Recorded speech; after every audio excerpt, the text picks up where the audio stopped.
இப்படி நல்லதும் கெட்டதுமாக நிறைந்து கிடக்கிறது இந்த சமூக வலைத்தளங்களுடைய தாக்கம் என்பது. அதைத்தான் இரண்டு பெரிய அறிஞர் பெருமக்கள் மிகச் சிறப்பாக சொல்லி சென்றிருக்கிறார்கள்.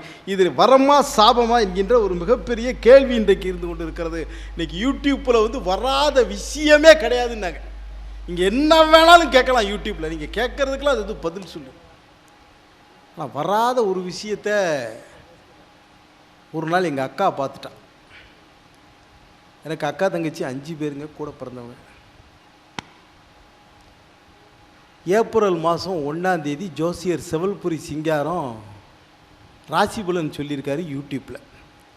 ஏப்ரல் 14ஆம் தேதி சித்திரை விசு அன்று ஆண்களெல்லாம் உடன் பிறந்த தங்கைகளுக்கு பச்சை கலரில் பட்டு புடவை எடுத்து கொடுக்க வேண்டும். ஏப்ரல் மாதம் 14ஆம் தேதி காலையில் 5 மணிக்கு எங்கள் அக்கா தங்கச்சி 5 பேரும் ஷேர் ஆட்டோவை ஆளுக்கு கொஞ்சமாக காசை போட்டால் பிடிச்சா வந்தால் வீட்டு வாசலில் தொப்புக்கடி தொப்புக்கடி தொப்புக்கடி குதிச்சா. என்னங்கடா இது, வராதவங்க 5 பேர் ஒன்று போல் வந்திருக்கீங்களே, என்ன விஷயம்னே. என்ன நீ யூடியூப்பை பார்க்கலையான்னாங்க. பார்க்கலையா என்ன, எங்கள் 5 பேருக்கும் பச்சை கலரில் பச்சை புடவை எடுத்து கொடுக்கணுட்டான். ஒரு ஆளுக்கு 3000 ரூபா மேனிக்கு 3 5 15 ரூபா காலி. சரி போச்சு, 16,000 நின்று போச்சுன்னு நினச்சேன்.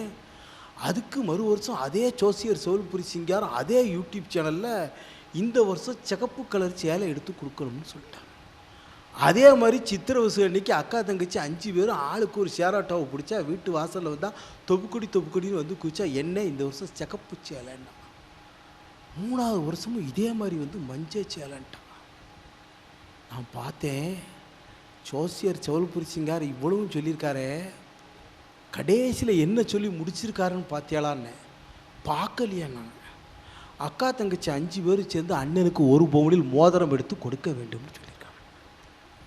5 பேர் வரிசையாக நின்னா ஒரே வார்த்தை சொன்னால், எங்கள் அண்ணனும் இல்லை தம்பியும் இல்லை, நாங்கள் தனியாக தான் பிறந்தோம், தனியாகவே வாழுதுன்னு போயிட்டான்.